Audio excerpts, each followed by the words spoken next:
증거하도록 하겠습니다. 네, 우리가 지금 보고 있는 마태복음 6장은 우리가 산상수훈의 말씀입니다. 그래서 예수님께서 많은 가르침을 비유가 아니라 있는 그대로 해석해 주시고 가르쳐 주신 내용입니다. 마태복음 5장 초반에 우리가 잘 알고 있는 팔복에 대한 내용이 나오고요.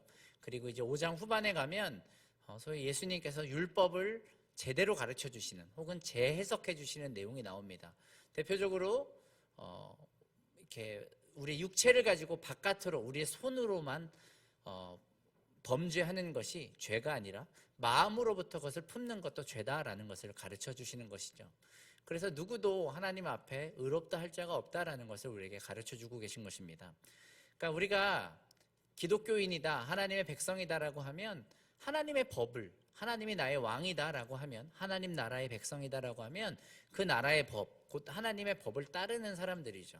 그러니까 우리가 그런 사람들입니다. 우리가 죄를 짓기를 원하지 않고 죄와 싸우고 죄를 다스리려고 하는 사람들입니다.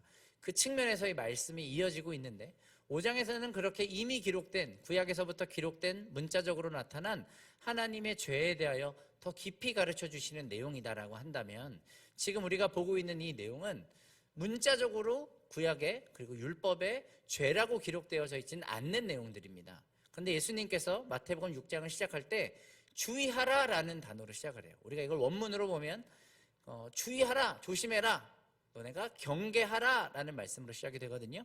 그 내용은 뭐냐면 이렇게 요약할 수 있습니다. 사람 앞에서 영광 받으려고 하지 마입니다.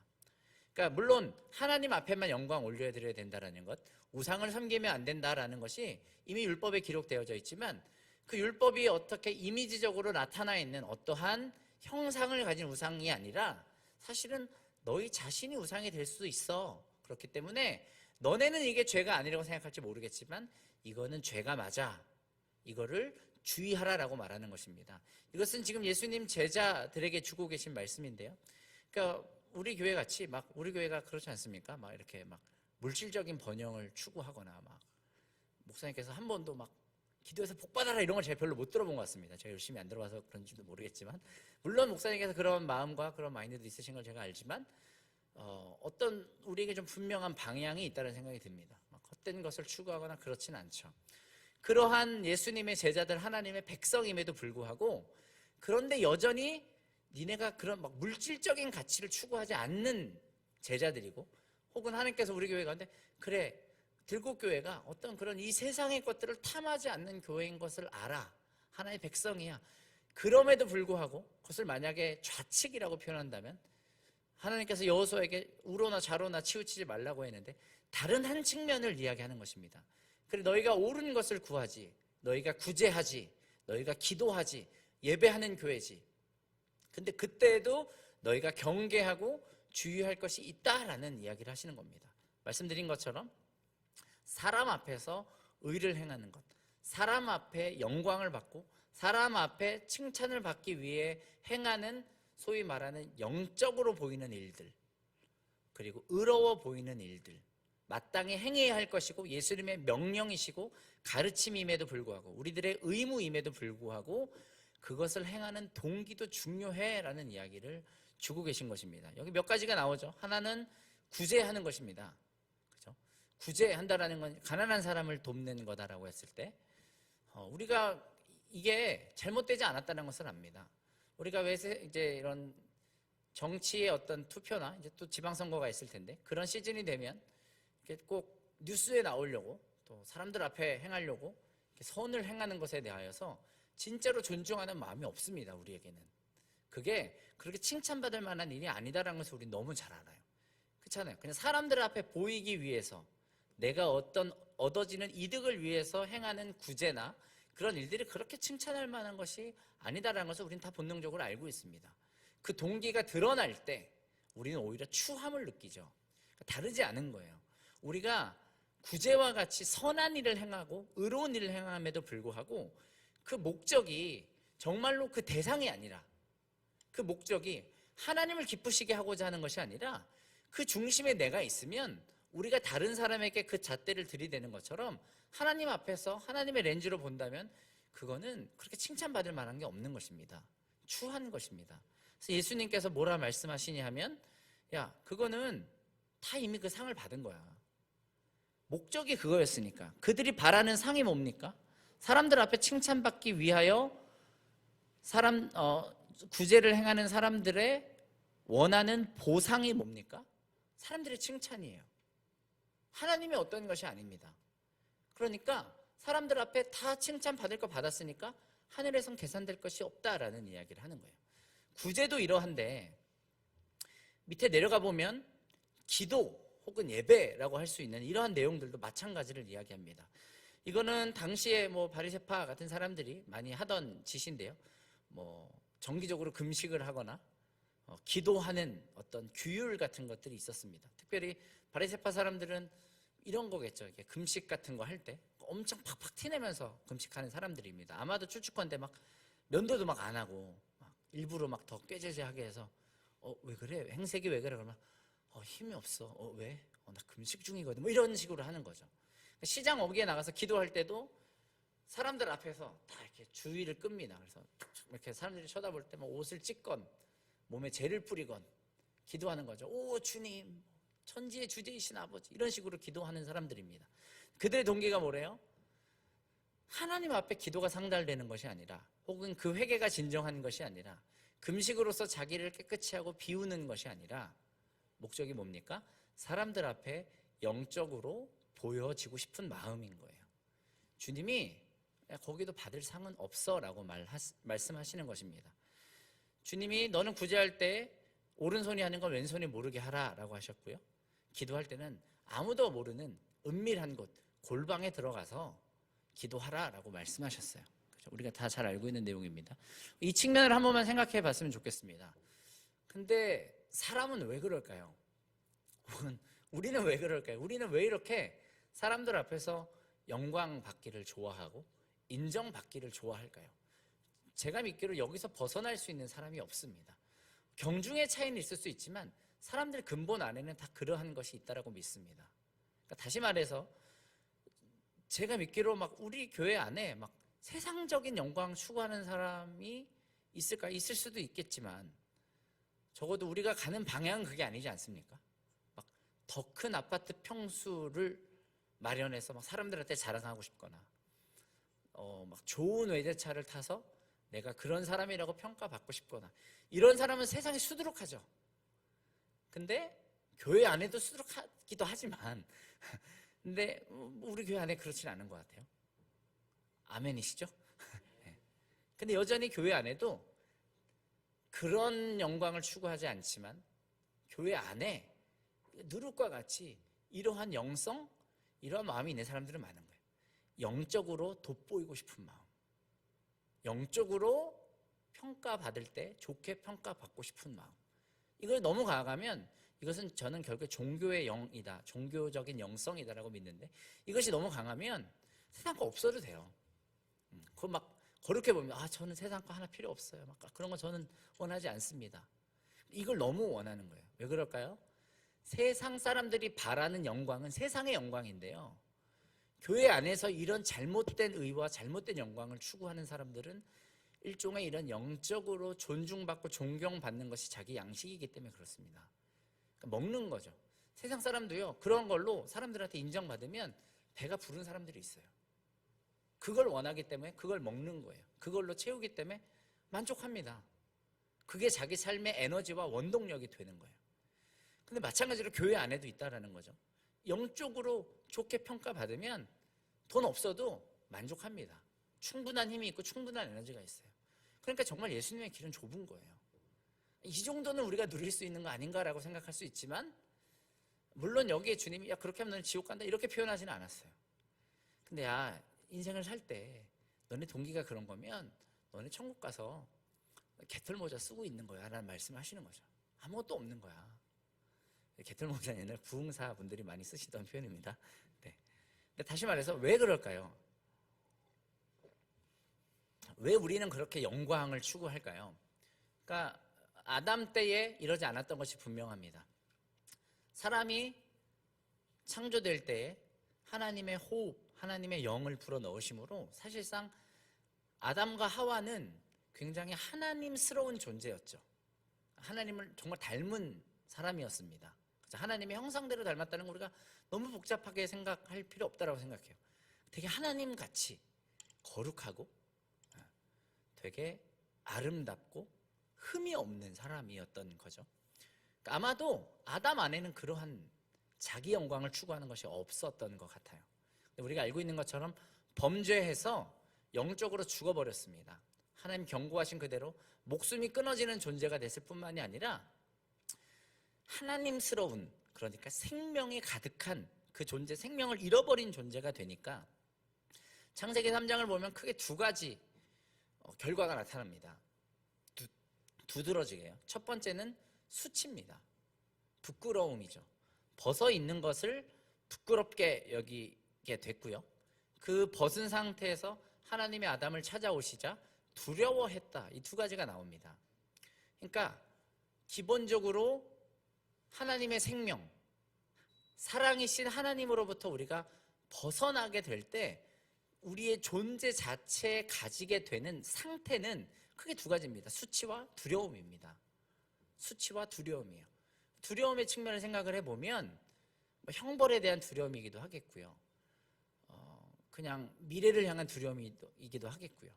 그래서 사도 요한이 우리에게 말씀하시기를 하나님의 완벽한 온전한 사랑이 두려움을 내어 쫓는다라고 말합니다. 그러니까 왜 두렵게 된 걸까요? 하나님의 완벽한 사랑 안에 거하고 있던 아담과 하와가 거기로부터 스스로 잘라내고 끊어졌기 때문에 하나님의 인도하심, 하나님의 능력 주심, 하나님의 공급하심으로부터 떨어졌기 때문에 그 근본에 두려움이 자리 잡게 된 것입니다. 우리가 좀 더 보고 싶은 것은 이 수치의, 이 부끄러움에 대한 것인데요. 그러니까 왜 부끄러웠을까요? 사실은 그 전에도 다 벗어져 있는 상태였잖아요. 근데 범죄한 이후로 그들이 자기의 벗었음을 깨닫고 부끄러워하더라라는 말을 하는 거예요. 이것은 우리가 단순하게 말하면 죄에 대한 부끄러움이라고 볼 수도 있겠지만 잘 생각을 해보면 하나님이 없는 우리의 그냥 모든 죄인된 모든 인류의 상태는 기본적으로 자기 인식, 내가 누구인지를 봤을 때, 자기 누구인지를 자세히 봤을 때 그 존재 자체가 수치스러운 거예요.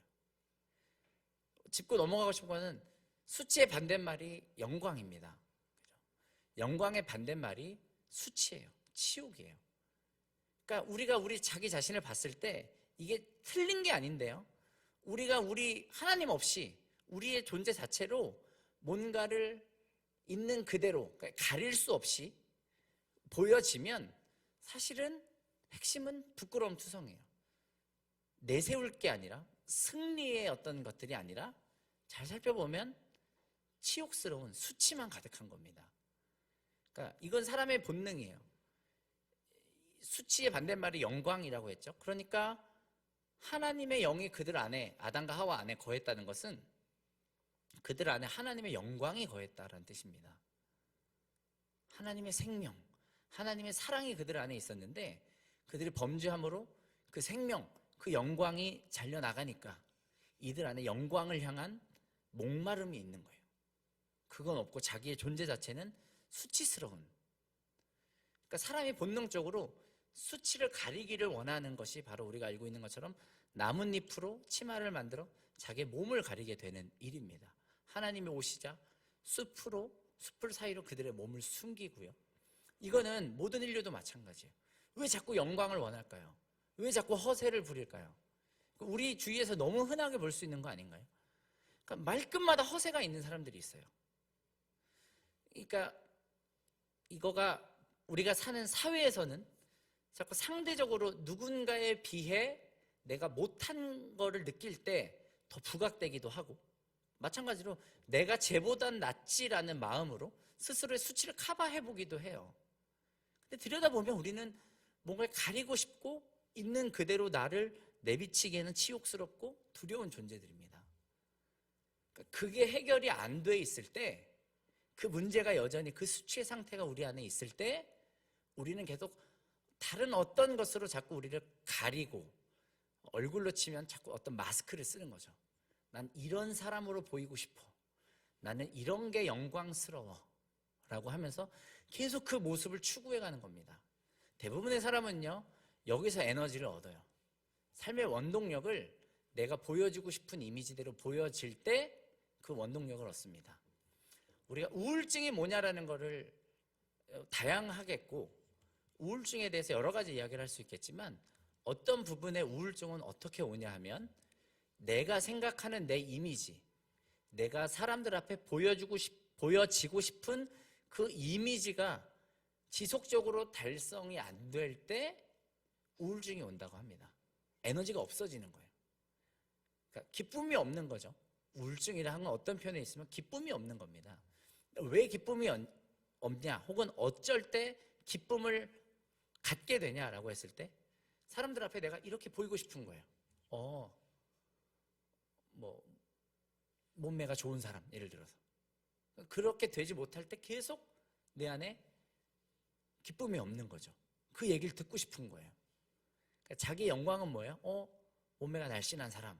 그러면은 그 영광을 얻기 위해서 그걸 계속 채우는 겁니다. 어떻게든 그렇게 보여지려고 하겠고, 근데 그게 안 돼요. 몸매가 좋은 사람으로 보여지고 싶은 욕구보다 음식에 대한 욕구가 더 큰 거예요. 계속 막 먹어요. 기쁨은 없어요. 그러니까 이러한 형태로 우울증이 오게 됩니다. 영적으로도 마찬가지예요. 영적으로도 보면 사람들 앞에 이런 사람으로 보여지고 싶은 욕구들이 교회 안에 굉장히 많습니다. 하나님 앞에 신실한 사람,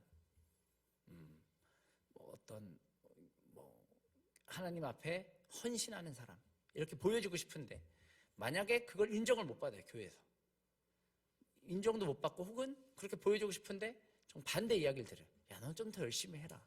사람이 어떻게 될까? 막 분노하거나 에너지가 죽거나, 내가 누군지 알아, 이런 겁니다. 나는 헌신하는 사람이야. 헌신 좀 더 열심히 해야겠어. 막 뚜껑이 열리는 거죠. 내가 누군 줄 알고, 내 마스크가 있는데. 그러니까 그 마스크가 벗겨지는 순간에 사람 수치를 느끼는 거고, 그 수치 때문에 영광을 추구하게 되는 겁니다. 자기가 원하는 영광. 우리가 잘 아는 것처럼 이 수치스러운 사람들에 대하여서 하나님이 주신 솔루션이 있어요. 창세기 3장에 나온, 잘 아시는 것처럼 하나님께서 가죽옷을 지어 입히신 것입니다. 그러니까 가죽옷은, 이 가죽옷을 지었다라고 했을 때, 이 지었다라는 표현은 하나님이 태초에 천지를 창조하셨다라는 다른 단어예요. 그러니까 창조하신 게 아닙니다. 지으신 거예요. 그러니까 이 가죽옷이 어떻게 생겼냐라고 했을 때, 갑자기 막 에덴의 하늘의 문이 열리더니 위에서 빛과 함께 가죽옷 하나가 툭 떨어져서 막 이 아담과 하와에게 옷이 입혀지고 이런 게 아닌 것 같습니다. 약간 옛날 뭐죠? 요술공주 민키 뭐 이런 거 보면 주인공들이 변신할 때 막 옷이 막 날라서 막 옷이 막 변신하고 막 이러잖아요. 막 영화 같은 거 보면. 그런 것이 아닙니다. 그렇게 입히신 게 아니에요. 가죽옷이 어떻게 만들어졌는가?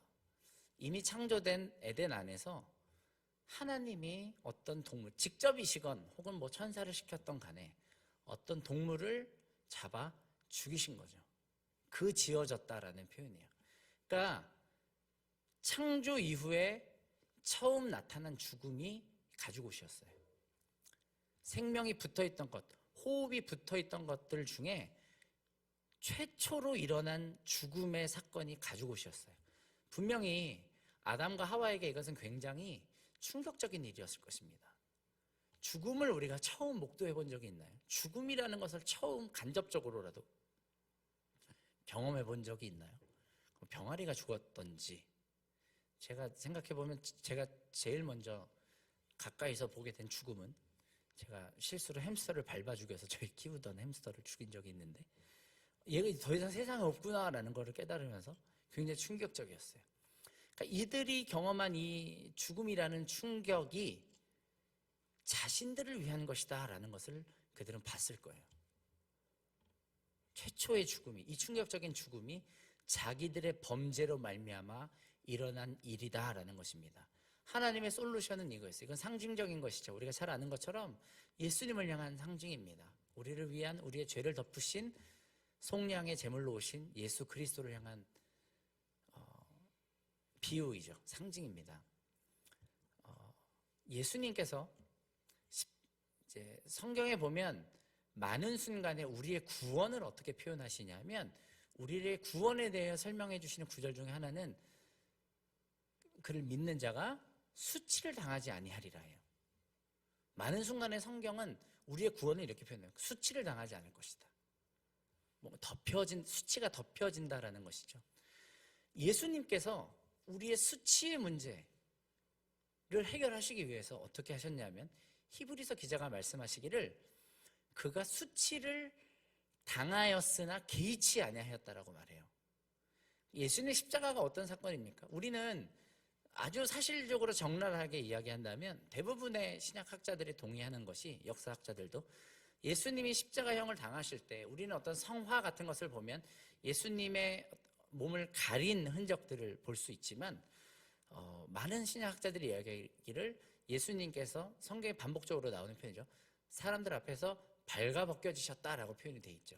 그러니까 예수님이 어느 쪽이든 마치 아담이 하와가 그랬던 것처럼 사람들 앞에서 가릴 것 없이 벗겨진 존재가 되신 거예요. 주님이 그럴 필요가 없으셨는데 사람들 앞에 완전히 벗겨지셨습니다. 왜 그렇게 하셔야 했는가? 이 충격적인 일, 그러니까 사람이 정신적으로 겪을 수 있는 가장 큰 트라우마 중에 하나가 자기 나체가 사람들 앞에 드러나는 것이다라고 해요. 자기 벗겨짐이 심리적으로 만천하에 그것이 그냥 사람들 앞에 공개적으로 드러나는 것. 그래서 옛날에 고문을 하거나 나치들도 그런 식으로 했고 일부러라도 사람들 앞에 사람들의 몸을 나체로 만들어 버리는 일들을 했다라고 하죠. 수치를 주기 위해서입니다.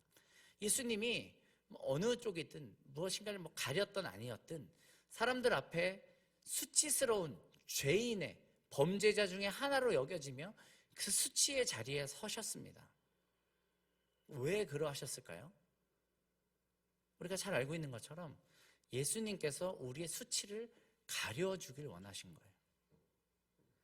우리가 있는 모습 그대로 그냥 내 존재 자체가, 우리의 상태 자체가 수치스러운 존재다라는 것을 사실 하나님이 더 잘 아십니다. 근데 주님은 더 이상 우리가 그 수치라는 감정에, 수치라는 상태에 놓이기를 원하지 않는 거예요. 그래서 예수님이 대신 수치의 자리에 서셨습니다. 그리고 그를 믿는 자에게 수치가 가리워지는 은혜를 주시는 것이죠. 가죽옷을 주셨다라는 것은 이제 우리의 가장 기본적인 상태, 우리가 그리스도인이라고 했을 때 우리의 가장 기본적인 상태는 벗겨져 있는 상태가 아니에요. 우리의 존재 자체를 들여다보면 수치스러운 상태가 맞습니다. 우리는 부도덕하고요, 동기가 올바르지 못하고요, 우리는 무능력합니다. 이거를 무엇으로 커버해 보려고 돈을 많이 벌든 어떤 것을 행하든 우리의 존재 자체, 우리의 근본, 우리의 마음 근본을 살펴보면 우린 다 수치스러운 존재예요. 기독교인의 가장 시작점은 뭐냐 하면 가죽옷을 입은 상태입니다. 그러니까 우리는 벌거벗지 않았어요. 우리가 우리를 볼 때 우리의 시작점은 벌거벗은 우리의 수치의 모습이 아니라 우리 시작점은 여기입니다.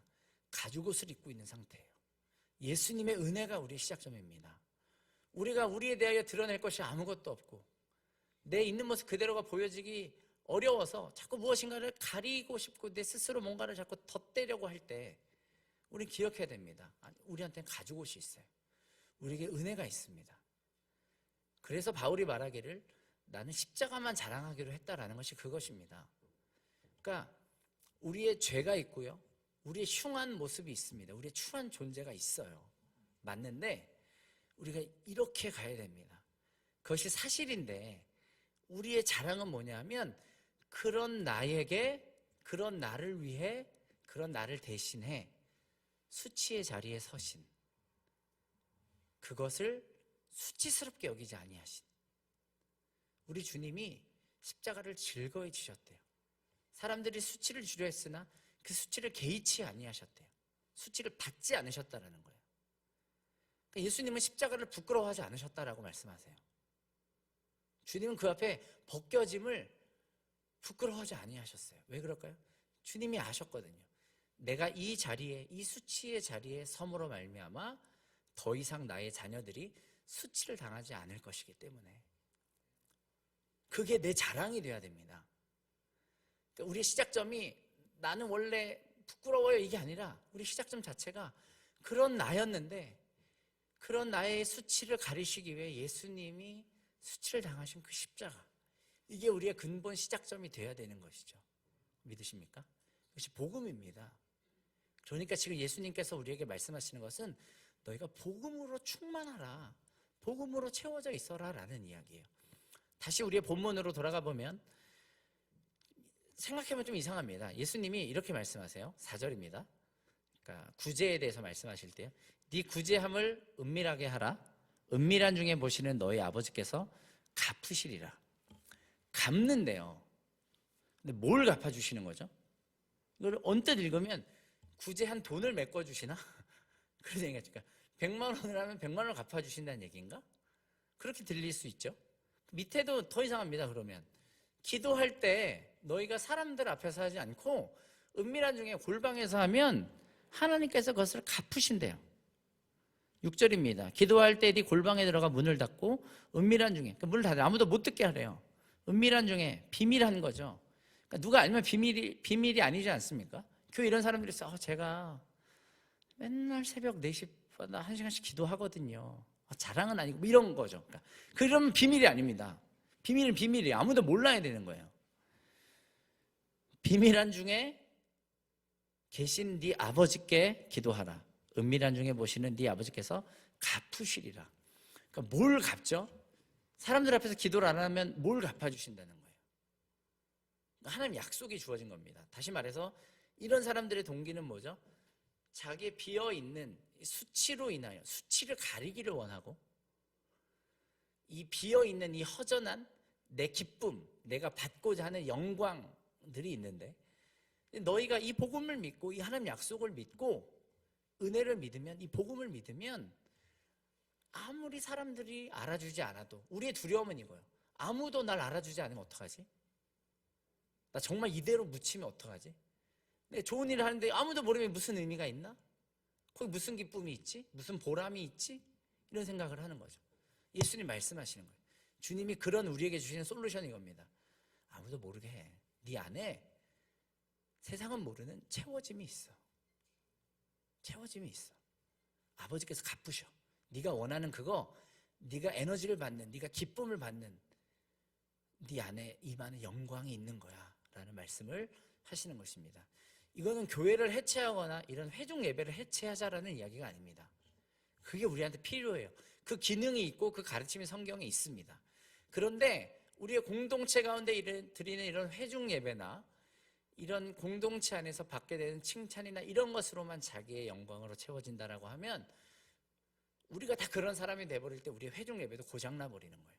교회 공동체는 이상하게 작용하기 시작합니다. 그런 의미에서 너무 칭찬을 많이 하는 것도 좋지 않다라는 것을 저는 종종 생각해요. 그러니까 칭찬은 고래도 춤추게 한다는 책이 있지 않습니까? 근데 이제 고래가 춤추면 교회가 어려워지는 거죠. 막 박살이 나는 거죠. 그러니까 칭찬은 굉장히 사람을 움직이게 하는 굉장히 큰 무기이자 굉장히 큰 원동력이 되지만 사람을 망칠 수 있는 굉장히 위험한 독이 되기도 하는 것 같습니다. 그래서 우리가 거기에서 지혜롭게 해야 될 때가 있는 것이죠.